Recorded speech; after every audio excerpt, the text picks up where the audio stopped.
All right, let's talk Atlanta Falcons. This season has obviously not gone the way a lot of Falcons fans had hoped. And when you look at some interesting developments that are coming out of Atlanta recently, it looks like changes are about to be made at the head coaching position and maybe even more than that. Big update for you Falcons fans, which we'll get to in just a second. But first, I'm Nick, and this is Saturday Morning Inspection.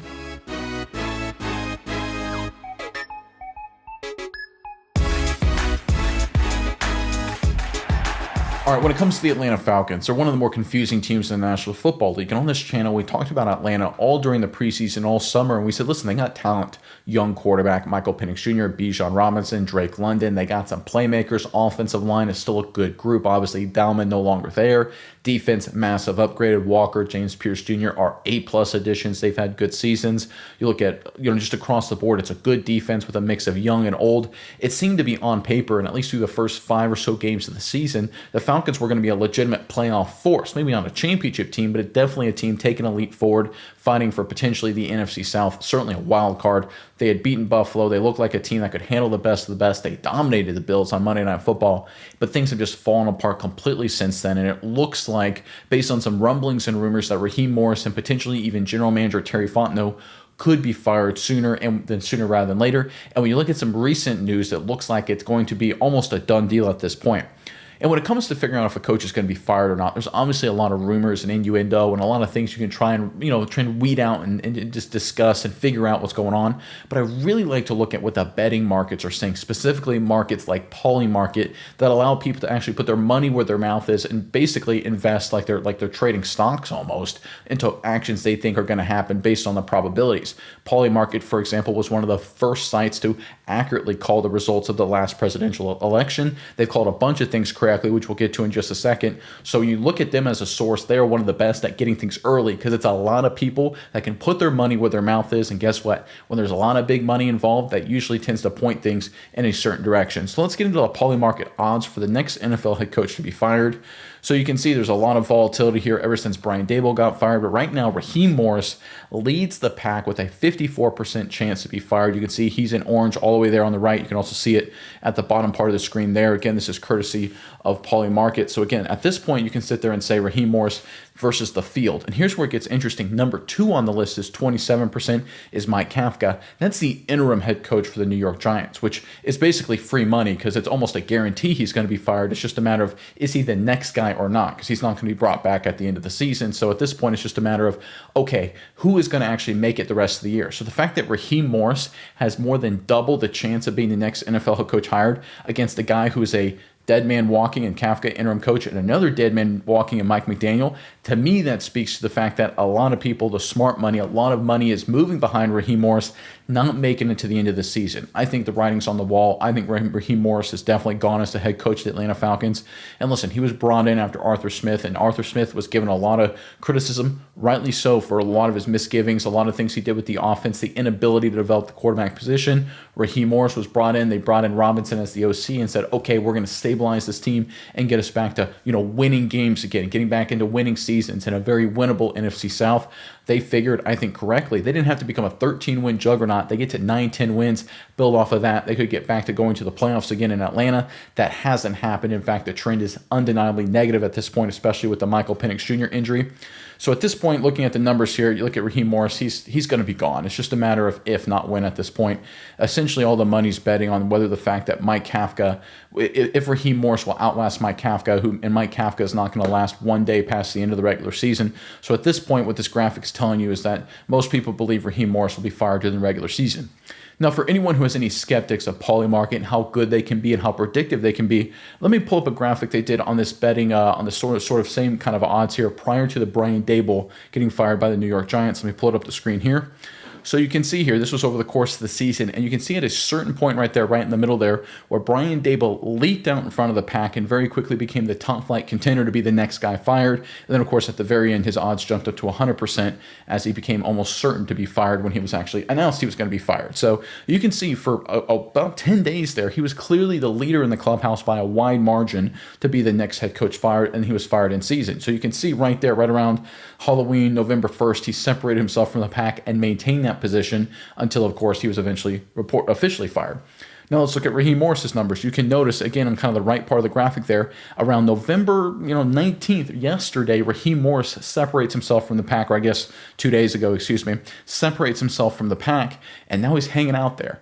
And to me, this is a sign, just like Brian Dable. Again, let me go back to the Dable graphic. You can see right there, Dable in orange, right around the 1st of November, he jumped and separated himself. He was there for about a week, and then he was officially fired. Raheem Morris, going back to that graphic one more time, 2 days ago, he separated himself from the pack. Now he's stabilized there. We're seeing a trend here. Now, look, this doesn't mean Paulie Marcus 100% guaranteed to be correct, but with all the other reporting and all the other rumors behind Raheem Morris and the information there, I think at this point it's safe to say, and I truly believe this, the Falcons have made their decision when it comes to their head coach and potentially their general manager. Raheem Morris is undeniably, I think, fired at this point, and Terry Fontenot not far behind.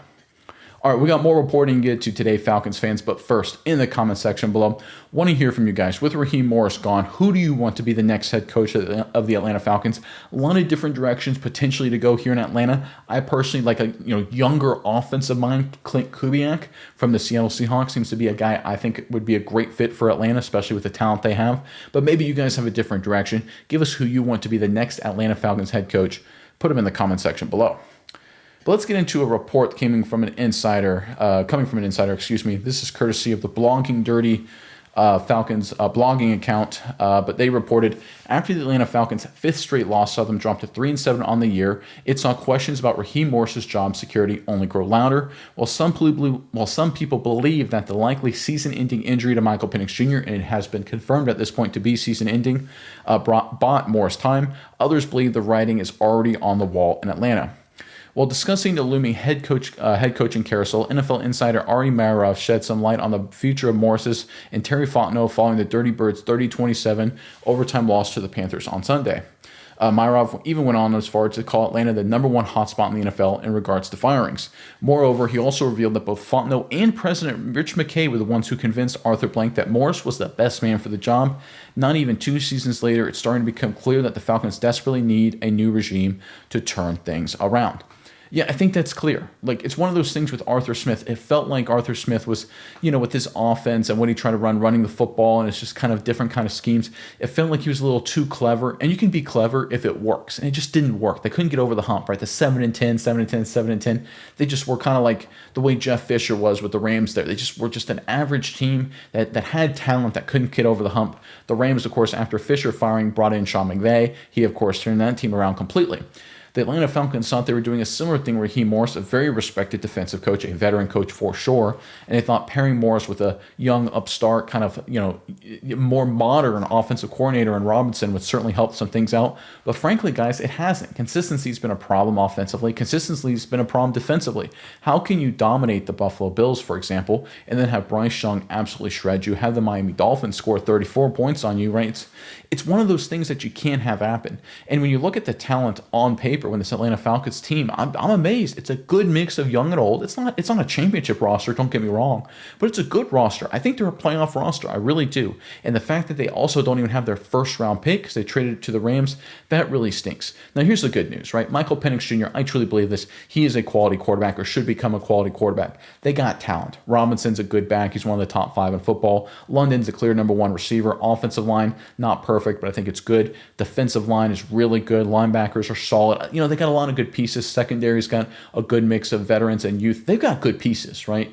And if you look at a lot of the Falcons' defeats, you look at the Buccaneers game, I think they should have won that game. I think you look at the Carolina Panthers game as the one that slept away from them completely, at least the most recent Carolina Panthers defeat. I think they should have beaten the New England Patriots. I think they should have beaten the Indianapolis Colts. You talk about 3 losses in a row where I really felt like the Falcons were the better team, and they fell on the short end of the stick in all 3 of them. I think that's coaching, and I really think with the right coach and just a slight twist here, I think, again, a young offensive mind, a guy who thinks a little differently, that could be enough to spur Atlanta out of their rut and get them back into the postseason. Because listen, the NFC South, the Carolina Panthers, they're fun and feisty, but listen, I don't think anyone views them as a legit championship team in terms of being an elite team. The Saints are in total rebuild for sure. The Bucs are good, but they're getting older, and you kind of got the feeling that eventually that run of division championships will come to an end just because the rest of the division should theoretically catch up. So I look at the Atlanta Falcons as a team that, they have the talent, they have the players, they just can't quite get over the hump. They just can't, find the right coach that can make the difference in those close games, those one-score games. And that's been the problem with the Atlanta Falcons really the past, really, for being honest, going back to the end of the Dan Quinn era, blowing the leads, right? It's one of those things. Do you have the coaching staff and the mindset to overcome those situations, to win those games? They didn't have that prior. You add in Arthur Smith to kind of change things up offensively. That didn't work out. You bring in Raheem Morris. That hasn't worked out. So you got to go a different direction. My one concern with the Atlanta Falcons is they bring in sort of a proven winner guy, which I think would be very bad. You look at Pete Carroll. You look at Mike McCarthy, right? Those are guys that have won a lot of football games in the NFL. Pete Carroll, for example, has gone to the Raiders, and he looks like he could be one and done. I'm not saying the Falcons would bring in that kind of head coach, but I think that would be the temptation for Arthur Blank. He says, listen, we need to get back to winning. We need to bring in a proven winner. And this is not what this Falcons team needs. They need a modern coach that can help them win the close games. They're not trying to get a turnaround artist. They're not a despondent franchise lacking talent. That they need to bring in a proven winner that can reset a culture and get things going, in terms of getting the players to believe again, right? Getting something that City can get behind. That's not what they need. They need a coach that can make the difference in those close games. Arthur Smith wasn't it. Dan Quinn at the end wasn't it. And now we know Raheem Morris certainly isn't it as well. I think Clint Kubiak is a good option. There's a potential, plethora of other ones as well. We should see a thorough head coaching search this offseason.